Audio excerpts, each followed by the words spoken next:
Sa mga panahong ito na ang ating bansa ay nakaharap sa isang matinding krisis, ito po ang aming dasal ngayong Pasko. O Panginoon, buhusan niyo po kami ng inyong pagpapala upang luminaw ang aming mga pag-iisip at tumibay ang aming mga puso at manaig sa aming mga kaluluwa ang tunay na diwa ng Pasko. Sa palibot namin ay puro kaguluhan. Sinong aming pakikinggan? Anong aming gagawin? Kanino kami maniniwala? Paano na tayo? Tulungan niyo po kami, Panginoon, na makita na mali, na marami tayong mga kababayan na walang matirahan ngayong Pasko. Tulungan mo po kaming makita na ang aming mga kababayan ay hindi basura, na basta lang mamatay sa isang sulok at mabubulok. Habang ang ilan ay nakatira sa mansyon at nagpapasasa sa pera ng mga mamamayan. Tulungan niyo po kaming maalala na nung isisilang si Kristo, ang kanyang mga magulang ay wala ring mahanap na tirahan para mapagpalipasan ang gabi. Sana po, ang mga Pilipinong pinaghiwalay ngayong Pasko, Dahil sa giyera o dahil kailangan magtrabaho abroad. O dahil naging biktima ng karahasan at injustisya, ay magsama-samang muli sa isang tahanan. Sana po ang mga anak na nawalay sa kanilang mga ina ay muling makabalik. Ipakita mo po muli sa amin na ang tunay na kahalagahan ng Pasko ay hindi lang si Santa Claus. Hindi lang Christmas tree at mga Christmas carols.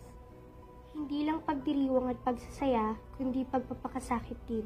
Ang Pasko ay ang pagpapakasakit ng ating Panginoon na muling isilang at mamatay upang tayong lahat ay muling mabuhay ng walang hanggan. Ang Pasko ay tungkol sa pagbibigay buhay. Sana po sa diwang ito natin makita lahat ng mga pangyayari ngayon.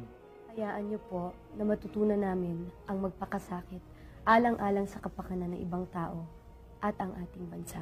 ipaunawa niyo po uli sa amin na ang buhay namin ay hindi lamang nagsisimula at nagwawakas sa mga pansarili naming kapakanan. Na ang bawat pamilya at bawat industriya ay bahagi ng isang bansa.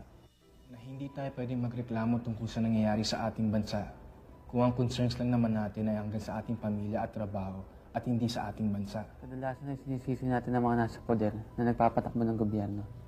Pero hindi natin nakikita na ibinoto natin sila kaya sila nandyan. Kaya responsibilidad natin sila. Kaya ang boses natin ay mahalaga at dapat marinig. Hayaan niyo po sa Paskong ito ang mensahe ng katotohanan ng aming dalhin sa mga taong nakikinig at nanunood po sa amin. Sasabihin namin na ngayong panahon ng krisis, hindi tayo dapat mahiyang maging Pilipino. Ipaalala namin sa kanila na ang ating kasaysayan ay hindi lang kasaysayan ng pananakop at pang-aapi sa atin ng iba. Kasaysayan din ng kabayanihan at revolusyon. Mula pa kina Jose Rizal at Andres Bonifacio hanggang kina Ninoy Aquino. Dahil ang Pilipino, Kristiyano, Muslim, Tumad, Ita, Igorot, mayaman, mahirap, politiko, Teacher, artista, ay marunong makisangkot, dumamay sa kapwa, makipaglaban sa kanyang karapatan, magtanggol sa kanyang karangalan. Sa mga magpapasya ng magiging kapalaran ng ating bansa, sana po ay bigyan ninyo sila ng tapang upang humarap sa katotohanan. Na ang gawin nila ay hindi para sa sarili nila, para sa ngayon, kundi para sa ating bansa, para sa kinabukasan.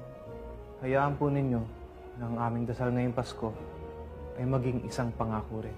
Nangangako ho kami na ang laging hahanapin ay katotohanan at ang katotohanan lamang na hindi kami pabubulag at hindi mambubulag.